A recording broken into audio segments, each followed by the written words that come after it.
Selamat malam teman-teman. Ketemu lagi dengan saya Yulianto di channel Dunia Truk Indonesia. Ini mumpung waktu kita sedang lego, aku nggak sibuk. Ini juga masih antri mau muat. Daripada ngapain, mending aku bagi-bagi pengalaman, bagi-bagi cerita, bagi-bagi informasi sedikit. Semoga bermanfaat. Apalagi memang ini di musim-musim seperti ini mencari pekerjaan kan tidak mudah. Jadi mana tahu informasi yang tak bagikan nanti bisa menjadi manfaat untuk orang-orang yang sedang mencari pekerjaan. Aku mau membagikan cerita atau informasi gimana sih caranya menjadi supir truk besar seperti saya, gimana caranya, apa saja yang dibutuhkan. Terus susah apa enggak? Kalau aku bisa katakan susah, prosesnya begitu panjang.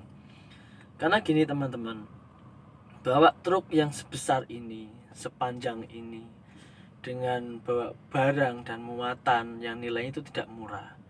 Nah, contohnya kemarin saya dari Sentul bawa produknya Harvest Food, itu nilainya hampir 1 M. Nah, jadi kamu bayangkan barang yang senilai 1 miliar tanpa tanggung jawab pada driver itu bubar, ya kan? Mungkin barang bisa rusak, bisa hilang, atau kemungkinan banyak.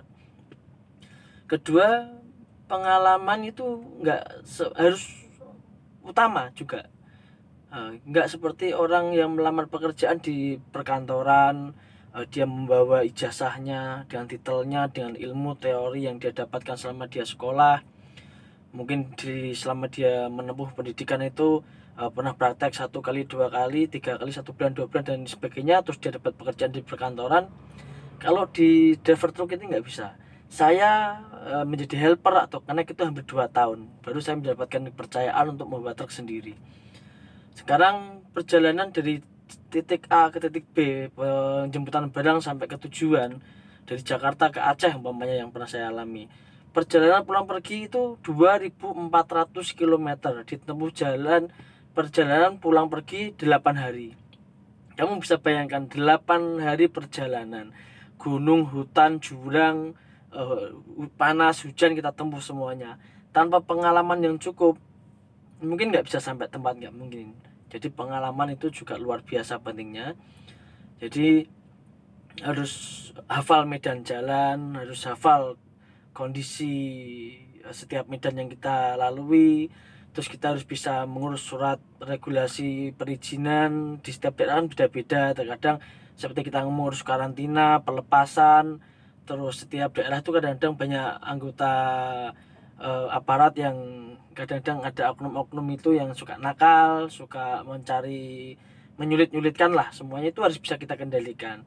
Belum lagi premanismenya, kejahilan-kejahilan dari orang di jalanan, kamu bisa bayangkan sendiri. Jadi memang bawa mobil besar seperti ini tidak mudah.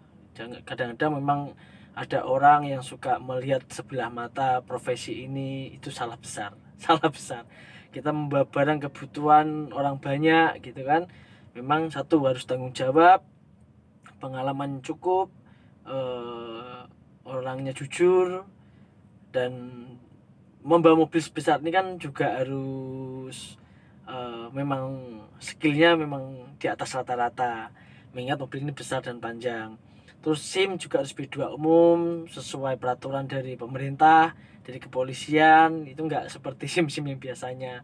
Dan itu didapatkan juga nggak sekali jadi, butuh proses yang panjang. Satu SIM A, SIM B, B1 umum, B2 umum ya, yang seperti saya sekarang B2 umum. Dan itu apalagi yang seperti yang saya bawa mobil ini sekarang, saya bawa mobil 2 mesin karena ini namanya truk termo. Itu adalah mobil box berpendingin. Itu skillnya juga harus di satu tingkat di atas sopir biasa. Kita harus bisa mengontrol dan mengendalikan mesin pendingin yang ada di box ini agar barang tetap terjaga kesegarannya, kualitasnya.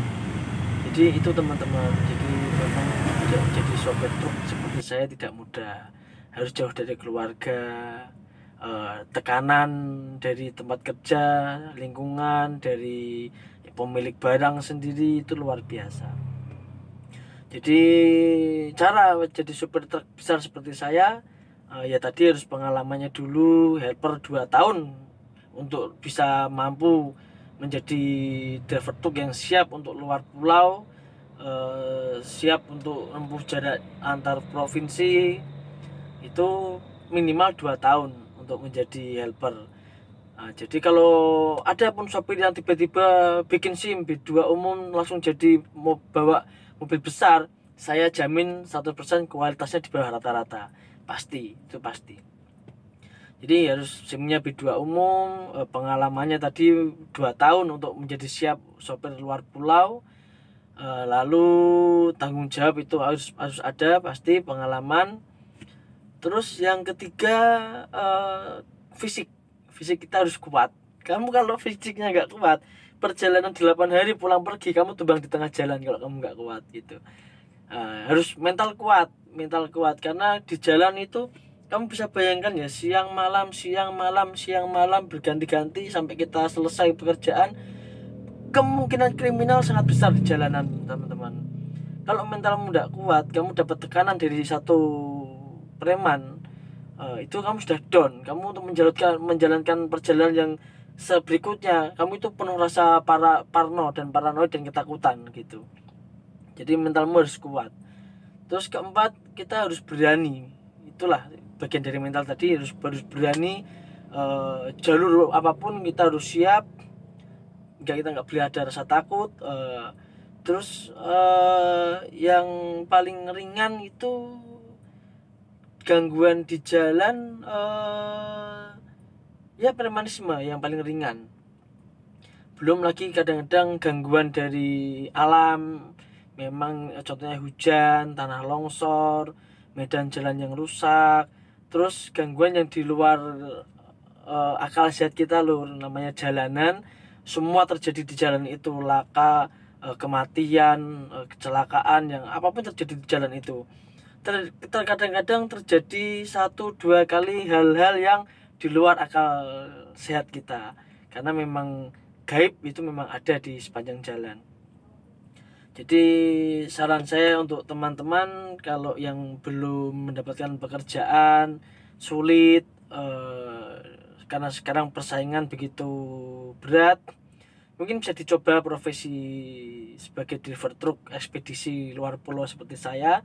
Tapi siapkan pengalamannya dulu, siapkan mentalnya, harus berbadan sehat, harus berani, siap meninggalkan keluarga. Jujur saja, saya 3 minggu sekali belum tentu bisa pulang. Pernah terakhir sampai 2 bulan saya baru pulang, baru bertemu keluarga. Itu termasuk rasa yang harus kita lawan, karena kita bekerja ini untuk keluarga. Lebih baik kita merantau jauh dari keluarga tapi kehidupan keluarga kita layak, daripada kita dekat tapi keluarga kita di bawah kelayakan kehidupannya. Saya prinsipnya seperti itu. Kelayakan kehidupan keluarga itu yang utama. Buat teman-teman yang belum dapat pekerjaan, boleh dicoba gimana rasanya bawa mobil besar dan panjang dengan muatan yang miliaran. Itu boleh, silahkan dicoba. Namun siapkan SIM B2 umum, pengalaman membawa mobil, terus harus siap menjadi helper. Kalau kamu mau pengalamannya sampai bisa luar pulau, paling enggak 2 tahun, kamu harus sabar. Kalau kamu enggak sabar, paling mentok kamu menjadi sopir yang hanya dalam kota saja, muter-muter. Kalau untuk menjadi sopir yang luar pulau seperti saya, harus siap segalanya. Mental, pikiran, hati harus kuat. Itu mungkin sedikit informasi dari saya, semoga bermanfaat. Ini mengisi waktu luang. Terima kasih sudah menonton.